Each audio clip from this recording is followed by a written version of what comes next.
Yes, sir. Good. Good. When you are ready, tell me ready. Good morning, Nigerians. This is your regular host on Vox Edu TV, Dr. Sanwo Olatuji David. Tonight, I have our regular experts that will be speaking to us on issues of education. Tonight, I have with me in the studio, Mr. Thaddeus. Brother Thaddeus, it's good to have you tonight with us. Good evening, Nigerians. Thaddeus is a civil society, our guy for civil society, and he will speak about himself in a bit. And then I have my regular expert in the house, Brother Nicholas Wisdom. It's good to see you.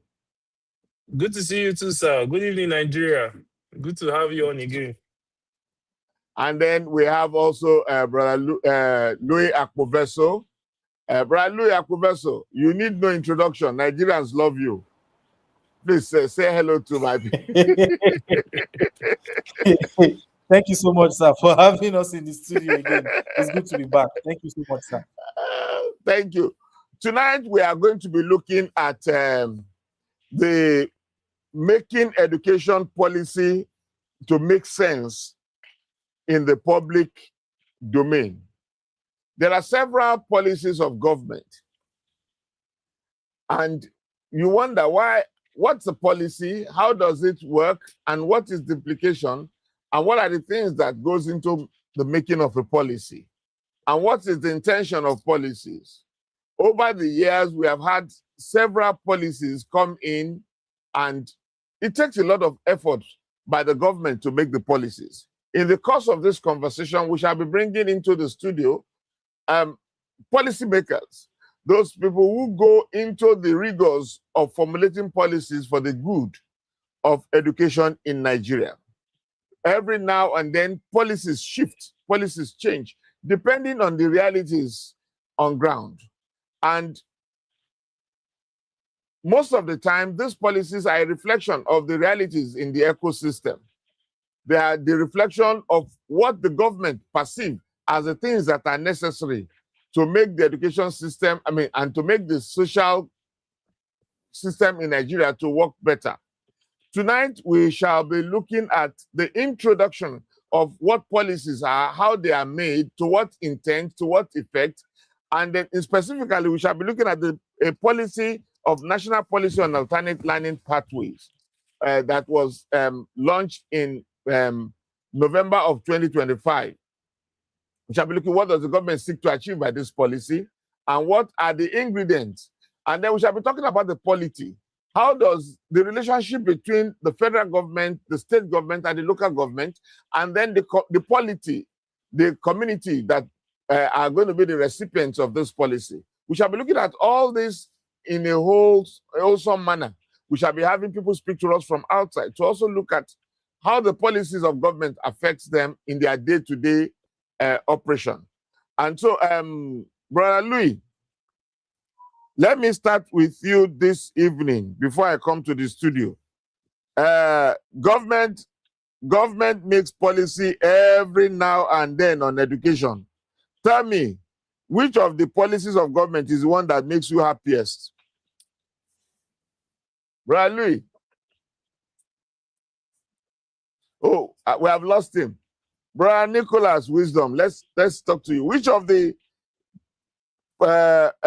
policies of education makes you the happiest in the recent time? Before we talk about the latest one. Well, so over the last couple of years, they've been very interesting policies. I would say one of the policies that I've come to really enjoy, or I would say I like the most, is making English mandatory. So like we're now understanding that for our children to be able to compete on a global scale, they first need to be able to communicate. And if you look at other countries like Singapore that have also taken this route, you would see that they've also been able to achieve that making sure that English becomes like a mandatory and the first point of teaching for it comes with its disadvantages, but I think it's a step in the right direction. Okay, thank you. Brother Thaddeus, you know I call all of us brother. Brother, Brother Thaddeus, policies of government. Which of the policies of government has made you, do you love the most, if I'm going to use that word, in the recent past? A policy of government that you think has brought in so much joy to the polity? Well, like he said, government has actually, enacted a lot of policies, and then of course some have assaulted in the past. But of course, one of the policies, of course, we're talking of education. Education It's policy. also, yes, it's also, this is also one of the policies that have made us, those who are educationists and those who are interested in what happened in the education sector to be happy that there's an improvement. Of course, there was a time when we were clamoring that we should be teaching local languages, and that is what, and in fact, some state assemblies started using them, and then they see that there's disadvantage in that, in terms of, like he said, we need to look at globally how to compete, and then to, build the future of our children to be able to also at par with their global counterparts. And I think for me, that policy is also one of the best, and I think it's something that we should be proud of. Okay, thank you, Thaddeus. Brother Wisdom, no, Brother Louis, is it back? Brother Louis, tell me one of the policies of education that has made you very happy or very glad in the recent past. One particular policy of government that you think makes a lot of sense to you and has affected the polity. You are muted. You're muted, sir. You're muted. You're muted.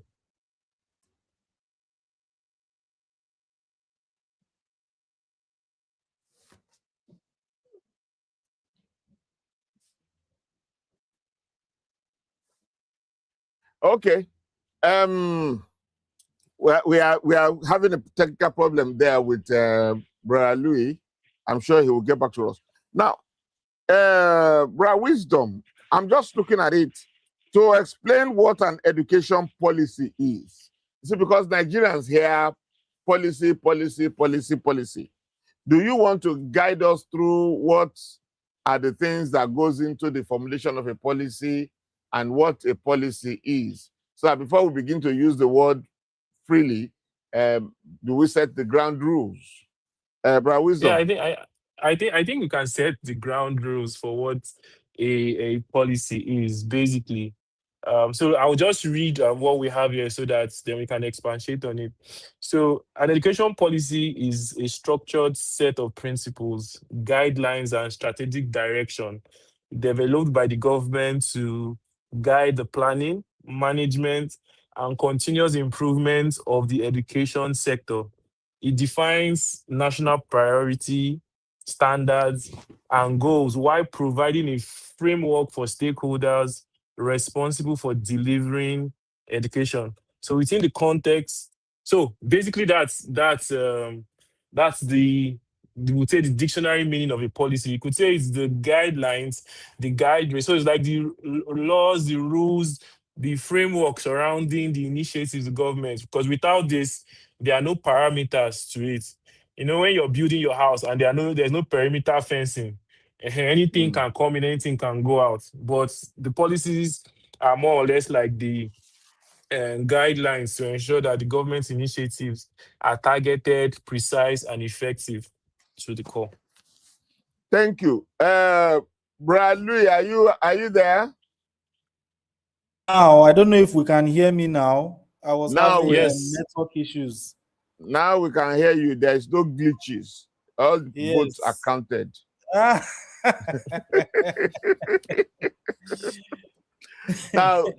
Now we were talking about policies and we're trying to lay the ground rules. The question was, which policy of government gave you I know you enjoyed the 6334 policy of government.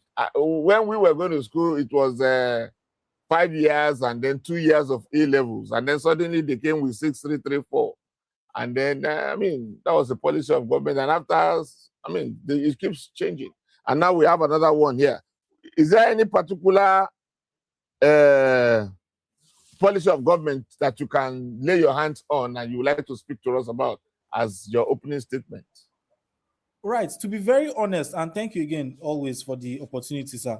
For me, there are two that are very good for me. I know that there are some policies that assist with technical programs. So after GS3, you're able to, the way it is structured now, you're able to get more easily, it's more mainstream, for people to get into technical school. And then this accelerated basic program, I'm not quite sure the actual name, but that one that helps people that didn't go through the normal route to be able to have a sped up education to meet up with their counterparts who may have gone. And then, of course, the second one will be the English one that, initial language of instruction should be in English.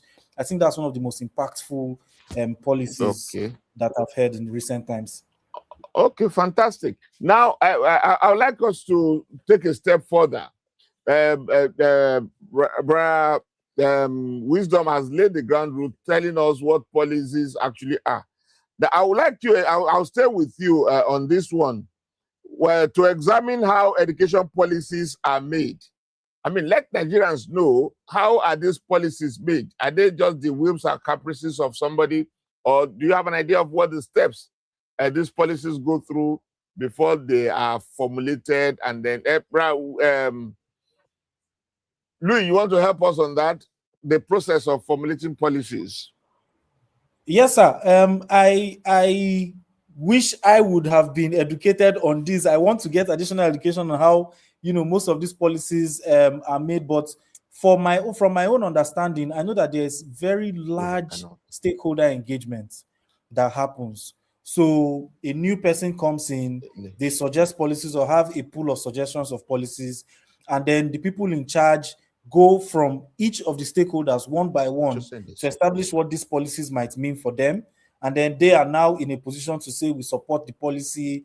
And then, that is then absorbed into the system. So, but I have not in recent time, been an active stakeholder in terms of formulation of fresh policies. I will always be one of the first responders when the policies are out, and then I can say, okay, this is a fantastic policy. I think this will work, but the formulation of policy, I know it has a very wide stakeholder engagement, diameter, or circumference, as the case may be. So, okay, yes, thank you. Usually, education policies are developed through a collaborative process involving government ministries, education agencies, experts, development partners, civil society organizations, teachers, school administrators, parents, and other relevant stakeholders. The process typically begins with identifying challenges within the education system, within the polity, followed by research, consultations, policy drafting, public engagement, review, government approval, implementation, and continuous monitoring. This participatory approach helps ensure that policies address real educational needs and remain practical and effective. Now, there are several agencies of government that need to decide how are the policies made, because we're going to be talking about the alternative learning pathways, which is actually the crux of the matter tonight. I want us to know, efforts were put into before we got to where we get to, because the tendency is for somebody listening out there to think that, what is this again? How did they come about this? But I like to say that a lot of research, a lot of consultation, a lot of engagement between the government, between the civil society, between the polity is placed in a lot of meeting. There is a Nigeria Education Council, that is all the commissioners of education from all the 36 states. They meet, so every state is carried along before the policy is made. And usually the policies are made by the federal government or the Federal Ministry of Education. And so you find out that the Minister of Education directs policy. And by the time we're going to be talking about, we'll see that this particular alternate learning pathway policy that we're going to be talking about, amongst the other one that we're going to be talking about, the Honorable Minister is very passionate about it. And it is in his mind and in our mind, it is a reaction to the solution to the out-of-school children problems in Nigeria. How do you address the out-of-school children problem in Nigeria? How do you address those of them that have been left behind? How do you get, how do you make them to catch up? How do you allow, so what do you think the alternative education policy seeks to achieve? Quickly, before I said, I just want to quickly add that, you know, like we said earlier, policy, I just want to add on that. Policy are set of rules. And of course, there are formal plans of intentions of government. So of course, you have intentions, this is what you want to achieve, then you formally lay it down. So I think for me, that is policy. And then of course, and policies also, there's a structured way of coming up with policies. You know, you have just mentioned the specific policy of how government, come up with their policies. But of course, generally, policies start with structured. One, problem, you identify the problems. Of course, you set your agendas. Of course, you begin to also see, what is it called? You begin to analyze, and of course, analyze what you've come up with. And then you begin to, at that point, you have to take decisions. Then you take decisions. Okay, this is what you have come up with. After you've come up with your problems and you've analyzed them, and then of course put them into engage several stakeholders within the system. Settings, of course, then you now come up with your implementation from from your implementations, and of course finally you look at what are the evaluations. So I think for me that is and again, like you said, you just mentioned the national policy on alternative learning pathways. Yes, it is in response. Of course, you agree with me that education it continues to evolve, and of course, in response to diverse needs of learners, so and hence, of course, the national policy on alternative learning pathways to seek to achieve, of course, equitable, inclusive, of course, flexible, and then what do I put? The last one is adaptable learning. Learning. So, and of course, flexible learning opportunities. Those are the basic reasons, of course. And for me, that is great because that is a great, in fact, significant step in addressing the emerging needs, of our children, educational need, of course, of our children, youth, and adults across the country. Thank you. Thank you very much. Now, I know Brother Louis and Wisdom, you are active player in the corporate Nigeria. Now, the alternative learning pathway seek to address the educational challenge that we have in Nigeria. Seek to address the educational needs we have in Nigeria. Now, how do you react to that? Because here you have somebody who is supposed to have been in school for one reason or the other could not be in school. Now, the child is 14 years old. Maybe there was insurgency, maybe there is poverty, maybe there is sickness. The government, seeing this need, decided that, okay, you cannot be in primary 1 because you are already 14 years old. The government made a policy on ABED, accelerated basic education program, that allows you to finish your 6-year program within 1 year. That is, the first 3 years collapsed into level 1, the next 3 years collapsed into level 2, and then the next GS1 to GS3 collapsed into level 3. So within that, you can catch up. And in Life Builders, where I work with, we have a number of children who have been able to take advantage of this policy of government to catch up.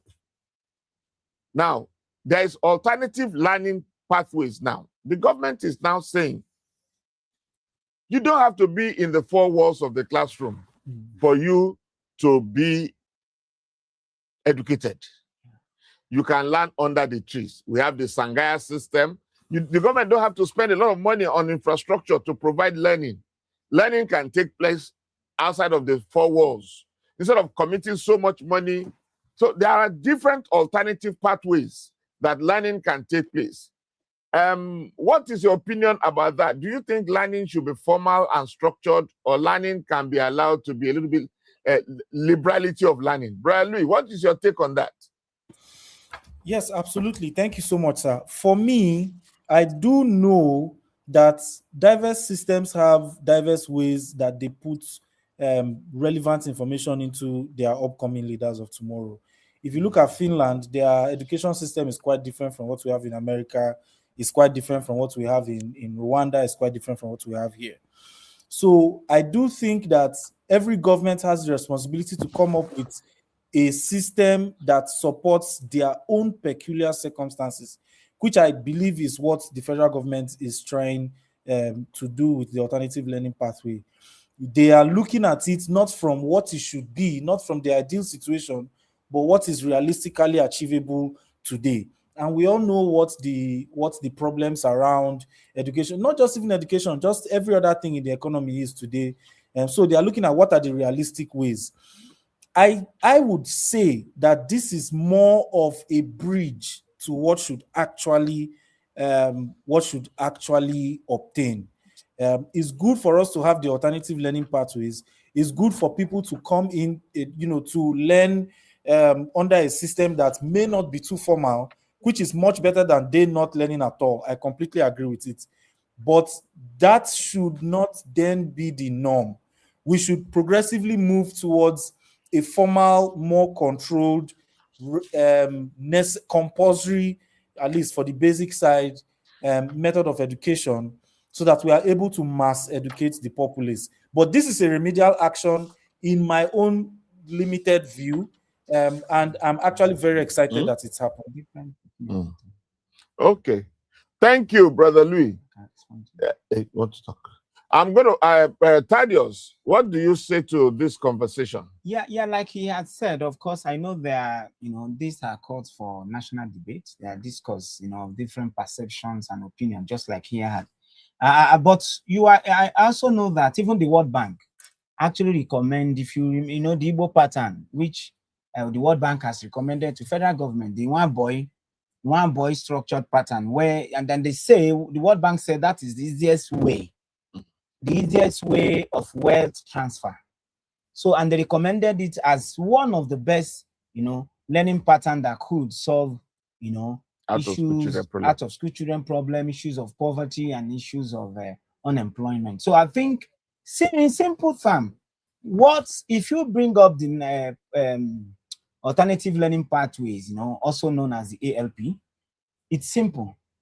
What it just means is a different method, a different route to learning skills, acquiring knowledge, and qualifications, other than the traditional education system. So if you look at that, I think for me it's unique, and it tends to solve. We have a population problem, high, population problem. I think for me, that is one of the best things that has come out of this group. Okay, thank you so very much, Thaddeus.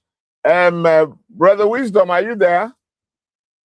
Okay, now, Wisdom, okay, we have lost him. He will join us in a bit. Now, for me, on this side, because I've been on the field for quite some time and trying to understand, one of the major advantages of alternate learning pathways is that we have this challenge of cultural challenge or cultural difference. We have the Sangaya system that obtains in the north. Now, you cannot say a child who has been learning in the Sangaya system is out of school because it's in a school that is culturally supported by the client, by the environment where he lives. So the alternate learning platform says, okay, this guy that is learning, they call it Makaranta and Law, can add literacy and numeracy to what he's learning, and then he can add skills to it. And so we don't have to pull him out of the structure and force him into the formal sector before we consider him to have gone to school. He can continue, just like the Nwa boy, just like the different traditional systems that we've had. I saw oil palm production in, I think it's in the East. Yeah, that palm. I saw those guys, they started producing oil palm from the, and I remember when we went for an advocacy visit to Makoko in Lagos, and the community told me, the guy said, I don't want to be a doctor. I don't want to be a lawyer. All I want to be is to be a fisherman. Therefore, I don't want to come to school. I said to him, yes, but in this your fishing business, we can create a center for you where you can learn literacy and numeracy. And then you can now add the literacy and numeracy to your skill of fishing and roasting. And if you taste the fish the boy roasts, you will agree with me, the boy has a PhD in fish roasting. So you can just add a little bit of numeracy and literacy to what you are doing so that you can sell your fish to all tribes. And the guy was excited. And so within a period of 2 years, we were able to, using ABEB, we were able to make a boy that is literate and finish level 1, level 2, level 3, and he continued his fishing business. Now he can read, he can communicate with me, he can send me email, and he's doing his fish business, which he inherited from his father. So for me, that is what alternative learning platform pathway represent. The ability to leave people in their space without uprooting them from their God-given environment. We leave them in their space, we introduce, we imbibe, we infuse into them literacy, numeracy, and we allow them to participate in the skills that their parents have bestowed on them without forcing them into our perceived skill of being a teacher, a lawyer, or engineer. The guy told me point blank, he said, Baba, I don't want to be anything. And I'm doing well with my fish business. And the boy is meeting needs. The boy is solving his problems and is doing well. So Bradley, what do you think about that? If assuming such a boy, do you think the boy should be considered a guy that had education? Because alternative learning pathway says that guy had education. Well, absolutely, sir. He definitely should be considered as someone that had education. For me, I think that, again, I also heard what Brother Thaddeus said. I do believe that this alternative education means is good, but I still also personally believe that it should be a short term. It shouldn't be ideal. This example that you gave, sir, is very succinct in the sense that it is the reality of what is happening. But you also put a part to it, which is for you to be able to expand your business past your generation. There are some key things you need to know. So today, if he learns literacy and numeracy, he's able to sell to other people in Nigeria. If his son goes to school and learns economics and finance, he's able to sell to people in Japan and Singapore and England.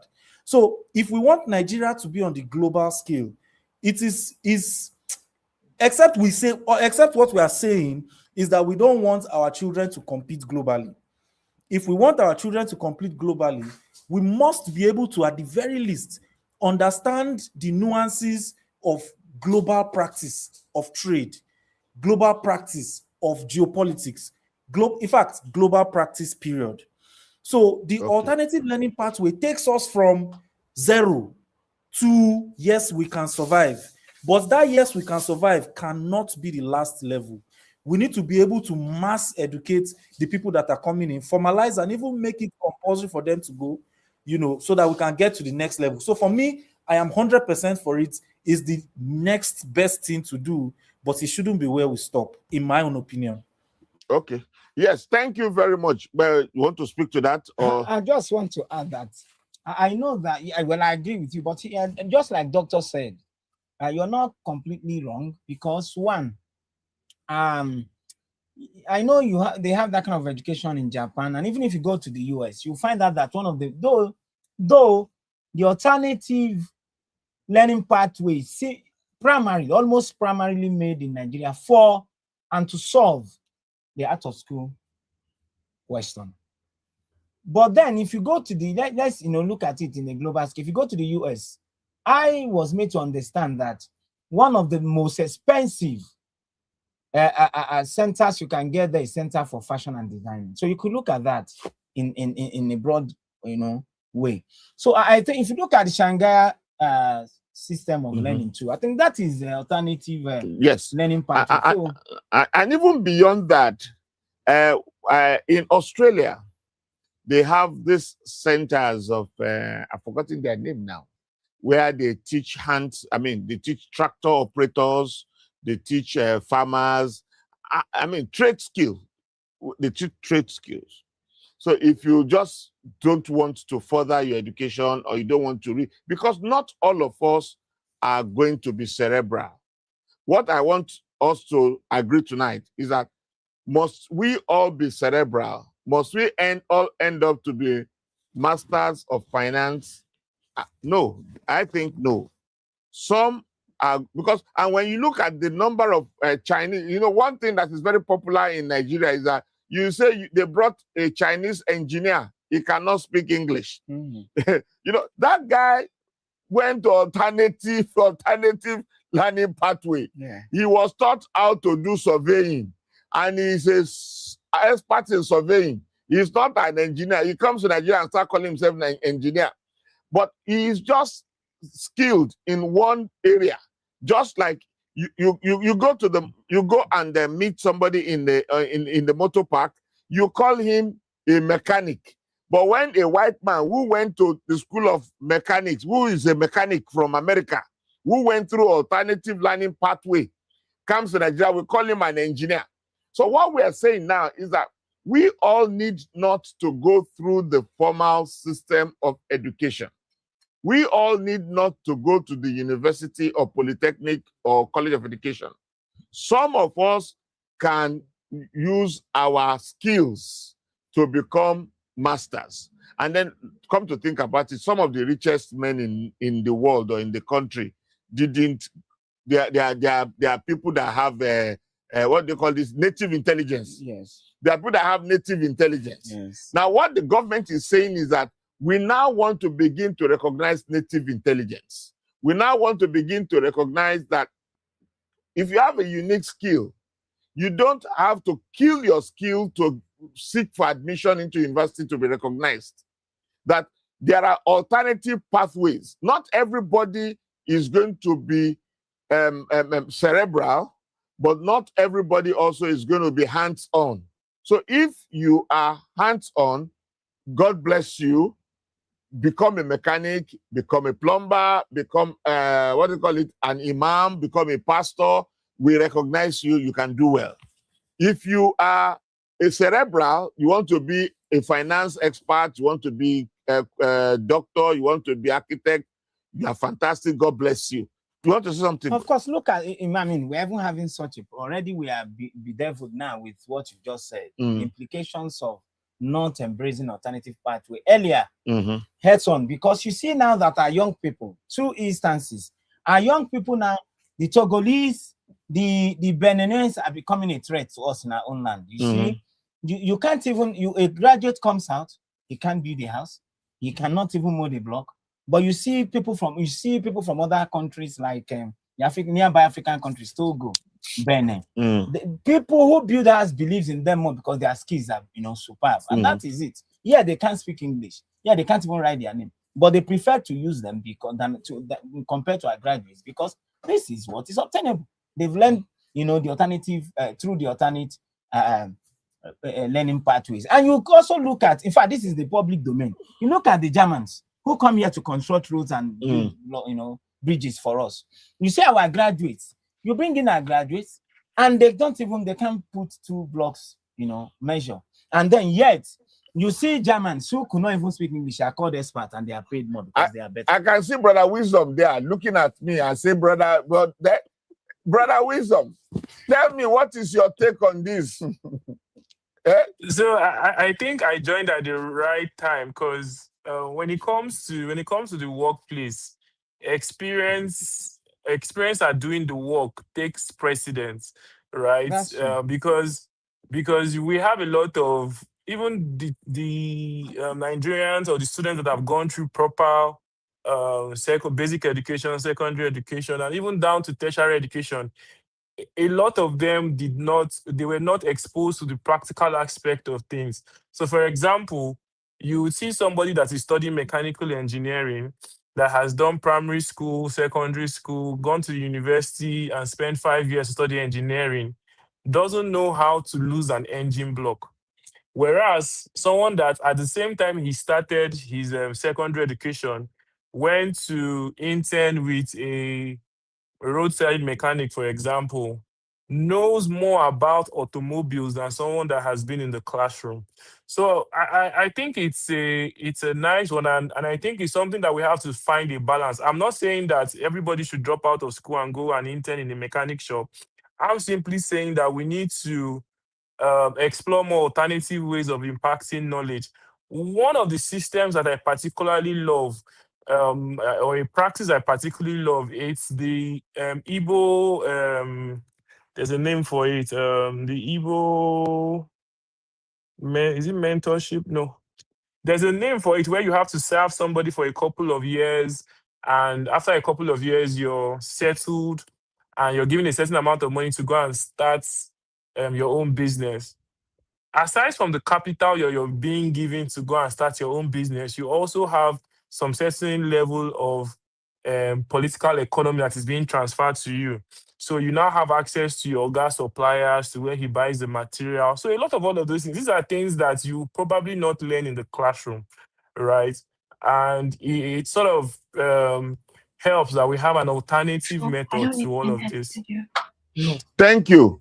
Brother Louis, we have some guests. I mean, we have some comments online. In a bit, we are going to be listening to them. Brother Louis, while we are preparing to listen to them, what's your take on where we are now? Brother Louis? Absolutely. Have we convinced you? No. Maybe I misunderstood. I do believe I misunderstood my position. I do believe I misunderstood what the discourse was about. I am definitely 100% on board with technical education. So if that is the alternative learning pathway, it must not be formal education as in desk education, that we should also be able to have mechanics, etc. Then 100% that is it. What I thought it was that we were speaking about something similar to the accelerated basic education program.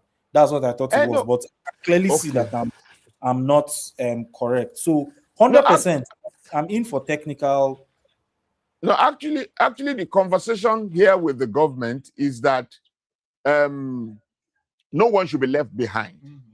That alternative education, alternative learning pathways are for people for which the regular system is not suited. Right now, when a child drops out of school, that child is called a dropout. But with this alternative learning pathway, the government says if that child is not cerebral enough or cannot cope, that child is not a dropout. That child can go and learn mechanic. And then when he or she learns mechanic, there is going to be, that we're going to be talking about next week. There are different types of, examining bodies. National skill, NAPTI, that's National Skill, NSQF. that child can still come somewhere in the front and join.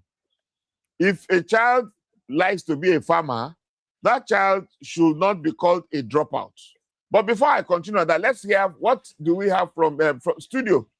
Do we have people online? Let's hear what they are saying online. Okay. So from Ife David, she says, I also agree that ALP should be temporary while we set up proper structure. The UK has the world skills where people can get structured non-formal education. Okay. She also said they also work on standardizing trades, match them to the best global practices and policy reforms to support apprenticeship and professional training. Yes, Okay. the Igbo apprenticeship model. So that's fantastic. So thank you, Ife, for that comment and for bringing that into the studio. What the government is saying is that it did not take away from the 6334 policy. It is only improving it and adding more flexibility. That is more options. That's the right word. More options to the conversation. So I'm going to call on Brother Wisdom. What say you? So yeah, so I just when I got the comments from, or while the studio was reading the comment from Ife, I just remember the name I was searching for. It's called the Igbo apprenticeship model, where you work under someone that's already established over a period of years, and then you gain experience and also a little bit of working capital to get started. So yes, by all means, we can take a cue from what Ife said. The UK has a system that works like that, and they also take it a step further to match you with the world best practice in practice all over the world. How are they going about this businesses? Because that's one of the things we lack. We don't lack industries. We lack the ability to do business internationally.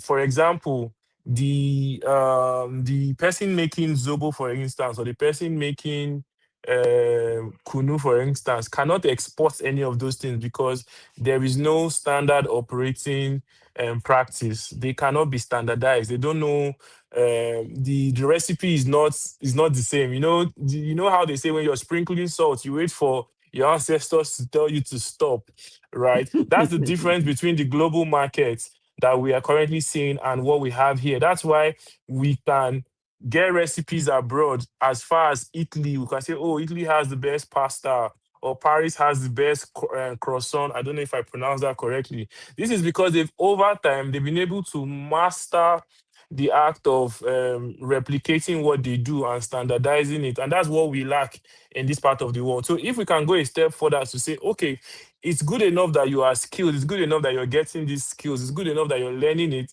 but we should take it a step further by standardizing our operation and not standardizing it to what we can do locally. We should aim for international standards, like, oh, this is what is accepted internationally, this is what is accepted globally.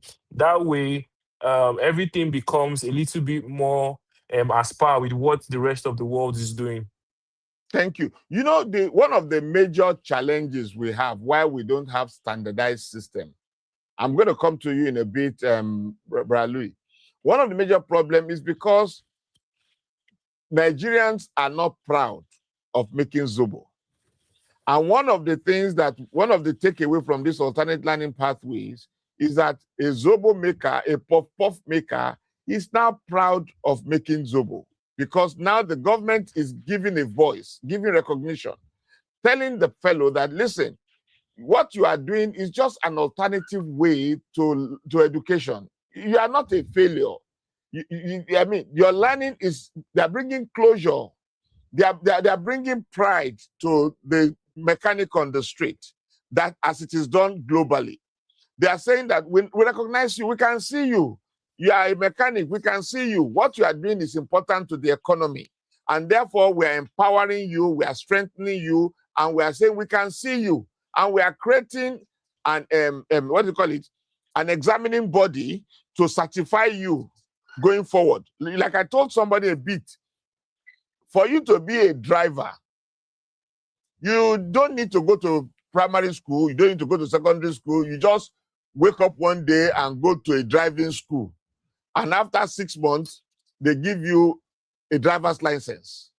And that driver's license qualifies you to go and look for a job anywhere. Now, imagine what the government is saying now is that if you are a carpenter, you didn't go to primary school, you didn't go to secondary school, but one day you go to an organization where you are certified as a carpenter, and then you have the certificate of a carpenter, and that certificate allows you to look for a job. Imagine as a bricklayer, you just, and now the government is now saying, in addition, in the extension of the apprenticeship system is that there is numeracy and literacy that comes with it, so that you can do business across the nooks and crannies of Nigeria because you can speak English. You can, maybe even you are selling tomatoes, you are a trader in the market. There is a way you can get certified because the government has now accepted by a way of policy that there are alternative ways and there are alternative pathways to get a certification or get educated. So you don't have to go and become BSc fishery. You can actually come to Camp David and become a fisherman and become expert fisherman. So the government is saying, listen, you don't have to cram the theories. You can just learn how to read and write and then get some certification with the NSQF, and then you are certified and you become educated. Brother Louis, what say you? I mean, absolutely, sir. I think it's a good one. I do believe that, yes, technical certification is very important. And without knowing it, technical certification is a very, very table step to standardization. You know, while I recognize that I may be quite likely the only one in the whole of Nigeria with this opinion, I still think it's a good distinct to say. The ideal situation, I personally believe, is just the way we have as many churches and mosques in the country. We also have as many functional free primary schools and maybe GS1 to GS3, such that the child, and of course compulsory, which we have some of those already, such that the child, right from the time of we are now going to school, from nursery, from pre-nursery, etc., has already formed a structural idea of what school is, you know. And when they get to GSS 3 or the equivalent of middle school or just the entrance before high school in America, they are now able to say, you know what, my family is a family of fishermen and women, and I hereby have decided to tell you people to go on with your BSc and your MSc and your PhD. Me, I'm going in this other direction. Because Yes. the level of that compulsory initial education that has been given is succinct. It establishes, you know, the child as a somebody that has agency to be able to think at that level. So my initial thought was that even first place doesn't yet understand. This is fact, this is truth, hence the out of school children. So because that doesn't understand, if we are saying the alternative learning pathways gives those guys that weren't able to get that a chance, I'm all in for it. But outside that cannot be the cap. So the cap would then have to be for the new guys that are coming in. We all have that, they all have that educational experience to be able to make the decision to say, I don't want a quote and unquote formal education pathway. I want an informal one, which by that time would already be standardized based on the conversations that we're having in the studio tonight. So I think it's a fantastic one, sir.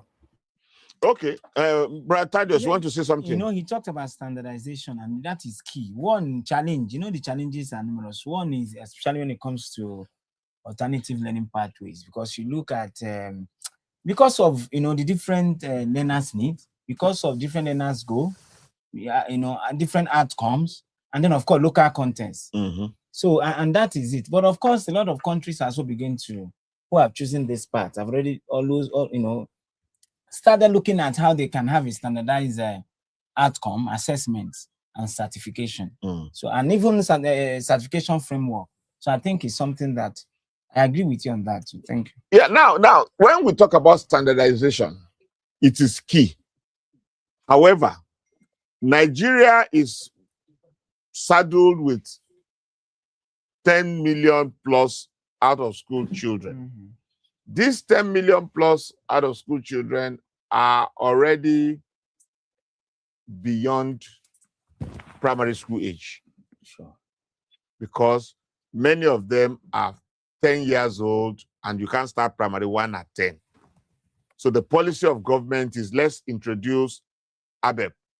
Let's speed it up. And ABEP only admits children that are 9 years and above. So it is assumed that you can't start primary 1. So let's put fast forward. Now, when we put fast forward to where? Before now, the question is fast forward to where? Before the national policy on alternative learning pathway, it was fast forward to university, because the only pathway that was acceptable was you catch up, you are mainstreamed into regular school, and then from regular school you write JAMB. Now this guy doesn't want to write JAMB; he's not interested. Now, what I understand Louis is saying is that this guy that doesn't want to write JAMB should be allowed to take his decision after he may have finished GS3. Now, the challenge here is this. We have 10 million children out of school. They cannot finish GS3 again because we don't even have where they are going to finish GS3. And while we are grappling with the 10 million, every day we are recruiting new people into the out of school, because every day, today somebody turned 9. Next year, somebody else will turn 9. And therefore, the army of out of school children is increasing every day. And that is why I disagree with Louis that everybody must compulsorily finish GS3. Because if it was possible to pause and say, let us clear the backlog and return to 0, then we could say, now this particular set, we have given you relief. Yeah, we can, that all these 10 million out of school children, let's give them relief, let's see them go out. But from now, we draw a line. But the problem is that there is an 8-year-old child who is not in school. There is a 7-year-old Almanjeri that the parents don't have a school. And the government is not, because there's another policy of government that we're going to be talking about also on this, within this period. The policy on public-private partnership, where the government is put in place policy to collaborate with the private schools, and that the government is also, and that's also going to be coming up in this series. That's another initiative of the Honorable Minister of Education, Dr. Alausa, to make sure that he's able to bring everybody, because the government is now saying that's another policy. I'm just bringing the two of them because these are all policies that were designed to solve a particular problem of reducing these 10 million children out of school. Because these 10 million children out of school are going to born out of school children, because very soon they will become out of school parents. And then when an out of school parent will born out of school children, and then the trajectory will continue. So, Bradley, how do you think, I mean, the government have made the policy, they have interacted with us, and then how do you think we can solve the problem? No, absolutely, sir. For the alternative learning pathway, and I mean, my wife always tells me I have a communication problem because I mean to say something, but when I get the response, it's clear that I'm not communicating properly. For the current out-of-school children, the alternative learning pathway, fantastic, chef's kiss. I absolutely love it, because we need to send those that are currently not in school back to school somehow. And if the school is not going to be desk and teacher and blackboard or whiteboard, as the case may be, it might as well be getting better at the trade that you already understand, whether it be recycling, whether it be carpentry, whether it be mechanic, any of those things, or fisheries, etc. What I am saying is that it shouldn't be continuous. We shouldn't, as we are reducing the out of school children, we shouldn't be getting more into the system. So what we should then have is alternative learning pathway projects to stop being only for overgrown out of school children and out of school adults in 35 years. Because in 35 years, the primary education system would have been functional. That's just that's what I'm saying. Hold your thoughts there, please. How are we going to ensure? At what point do we draw the line? Because like I said before, there are some out-of-school parents who have given birth to out-of-school children, and those out-of-school children are 2 years old now. And therefore, and they are not planning to take them to school because they are living in hard-to-reach places. So the government is saying that at any point in time that you wake up and you are ready to go to school, we are waiting for you. We are taking the school to you. That's what the government is saying by this alternate learning pathway. We are willing to, because the focus of the government right now is that every person must be self-reliant. And self-reliant means that you have a skill and you have literacy and numeracy. And we cannot build a classroom to put you and a teacher, but we can have ABEB, and then under the tree, somebody can teach you, and then you can get a life. Where is wisdom still there? Yes, please go ahead. Okay, yes, 100%. I think that the government is being realistic in what can happen, which is they want everybody to be self-sufficient. So please, everybody, whenever you're ready, we'll go. What I'm saying is that going forward, it should not be an option. We should, if we can get polling, ballot boxes to the most remote areas, if we can get churches to the most remote areas, if we can get mosques to the most remote areas, that means it is not impossible. So for me, it's just that political will. And again, I might be the only one in Nigeria with that opinion, but no, you're certainly not the only one. It should be compulsory enough, So the alternative learning program can exist and should continue to exist, But let me also add this one now, please, because I want to. We're rounding up, and I like wisdom to say his mind on this matter. This alternative learning pathway is a policy, and then one of the conversation we're supposed to be having now is that is the policy superior to law? There is a law in Nigeria, the UBE Act is a law that says that compulsory education, every person in Nigeria should have primary 1 to 6. And inside the law, there is a jail term for any parent that did not take his child to school to get primary 1 to 6. That is a law in Nigeria. So nobody is changing that law. But we are now looking at it that this is the law. The UBE Act is a law of the National Assembly. It's an act of National Assembly. So it's a law. According to what is Femi Falana took which states, one of the states to court. I'll get it to you. And the one that if the government did not provide UBE education for your child, you can sue them. So it is a law. You are entitled to it. But how do you survive, or how do you relate with a situation where the parent said, I don't want my child to go to basic school, to formal school. I want my child to go to this particular school. So the government now says, okay, this is where you want your child to go, no problem. So we will call it alternative. But in that alternative, whoever is providing that education, the government will put literacy and numeracy inside. And whatever you come out with will become acceptable to the system. Brother Wisdom, what do you have to say to this? Let's begin to round up. So if we're interpreting it as it is a law, yes, right, I would like to know how many parents has been jailed, because you earlier said that we have over 10 point something million children out of school. I know I saw somewhere that is now even up to 18 million out of school children.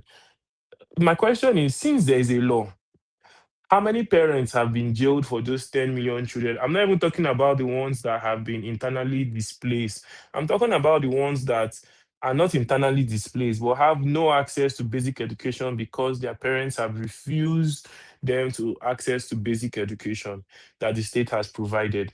That is one, because we cannot continue to, as a nation, be held hostage. So a group of people say, "Oh no, we should not go to school." That you're breaking the law, as you rightly said.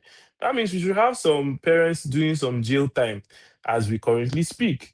Then also we are also neglecting the fact that when it comes to education, it is less about what you learn in the classroom and more about how you're able to build relationships with your classmates, your peers, how you're able to interact. Education as itself builds the character of an individual. That is why you would see that certain persons, because of their exposure with education, are properly put together than others without education, right? So are we saying that we are now saying it is okay for certain people not to experience this aspect of life development because it's an integral part of development for every child? You should be able to interact with your peers. You should be able to progress. You should be able to work on team building and all of these things. You should be able to exist in a society where you're speaking to like minds like yourself, argue out various policies, laws, and whatever in a conducive environment. Now, I'm not saying that, oh, the initiative is bad because of certain things. I'm saying that the country as itself, Louis said something. If we can get ballot boxes to the nook and crannies on election day, then we can deploy education. It's just a matter of political will. And I think that the government needs to stop making excuses for why they are unable to provide the basic, like he said, it's basic education. We're not asking for tertiary institutions in all the 36 states. We're asking for the base. Everywhere that has a ward, that there's a polling unit, should have a basic education. In short, they should look at it as two ways. For every place that there's a polling unit, there should be a basic education center there. That is another way to look at it.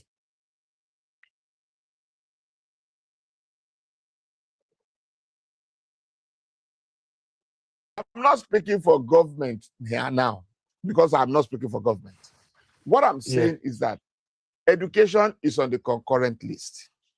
Yes. The federal government is looking at the problems and is providing solutions. Let me use that word.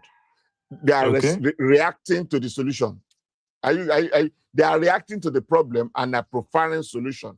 And that is what gives room to policies. And that is why the policy keeps changing. The law says that every child must go to school.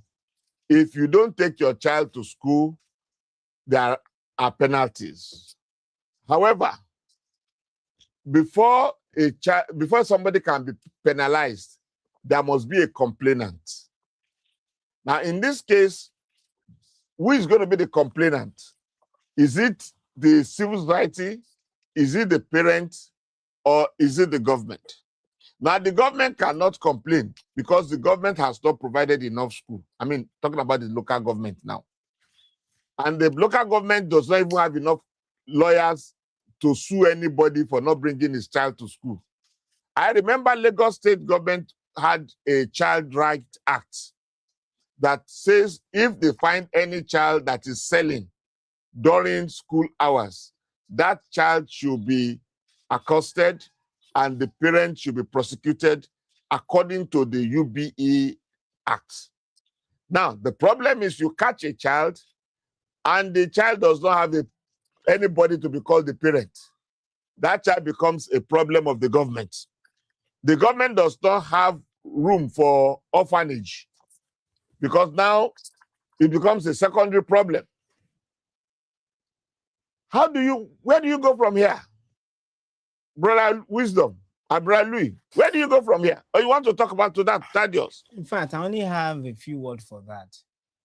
Whatever, if government is able to think outside the box and innovate with the alternative learning pathways. And that leads us to solving our problems, cumulative problems of out-of-school children. So be it. Okay. Brother Wisdom. Brother Louis, sorry, I keep calling Wisdom. Brother Louis, how do you go from here? You catch a child selling on the street. The law says lock the parent up. You tell the child, where is your papa? He say, I not get. Where is your mother? Say, I not get. Where do you come from? He say, I live under the bridge. What do? You take him and lock him up, and the prison is overfilled. But if you leave him, the guy will go and be surviving. Where do you go from there? Absolutely not. You can't lock children up for trying to survive. The system has failed them. And that's why the law goes for the parents. But if the parents are also missing in action, that's why abroad they have systems that orphans go into when such unfortunate events happen. There are civil society organizations and very, very well-meaning Nigerians, who have set up community centers that some of these children can attend, like School Without Walls. These are things that the PPP structures that we spoke about earlier can also assist to do. And School Without Walls is in my own understanding, is a family effort. So those kind of things should be encouraged, but it should not continue past a certain distance. The alternative learning pathway is going to solve the immediate problem. But what I'm saying is that it's for the now. We need to reduce this out of school crisis drastically now. But we don't have to keep it that way. We then need to say, let there be schools everywhere, just like we want let there be light, just like we want let there be good exchange rate, etc. and so forth. So 100%, you can't take that child to the prisons. And we commend every single civil society and non-governmental organization working to also assist in reducing the number of children as well. Okay, thank you, brother Wisdom. Are you there finally now? Yes, I am. I am here, sir. Okay, here, good. So let me hear your final word. How do you go from here? Don't final word on this. The government is trying every day. The minister is not sleeping. This out of school children is giving everybody headache, but it's a problem that cannot be solved overnight. What's your take on it? Yes, it's a problem that there is no problem that can be solved overnight. There is, even when you have a dictator and you make a decree, it's the decree that is the decree. The solution to the problem is not an overnight solution. And I think that is where we are falling short, is because we fail to tackle this matter as a long term. So a policy would not solve the problem. It has to be a long-term plan to integrating the out of school children back into the system, either through the basic education system or through the alternative learning. Now, you raised a point that was very important. You said if they catch a child on the road and the child is without a school, then the government should start looking at ways to encourage initiatives just like the LBI to take in such children. So we should have well-meaning more Nigerians setting up satellite schools or satellite structures, right, to take in children that are out of school. If for example, if there is a consensus to private schools that, for every out of school child you take, you get a tax write-off or something close to that, you would see that a lot of private schools will open up their doors. So these are also initiatives to bring people into school, right? We can think about it in different ways, but we should also not neglect. My mind is that we shouldn't neglect the classroom, and we should not also neglect the Nigerian child, because every day I walk around or I see children hawking, I just realize that Nigeria has failed these children and is continuing to fail them, and something honestly needs to be done about it. And that the responsibility is on you and I. The responsibility is on Nigerians. Yes. To make sure that we support this government to make education achievable, accessible, affordable, and adaptable to all Nigerians. Like I said, the problem of out of school is a problem of maybe 40 years old. It didn't start today.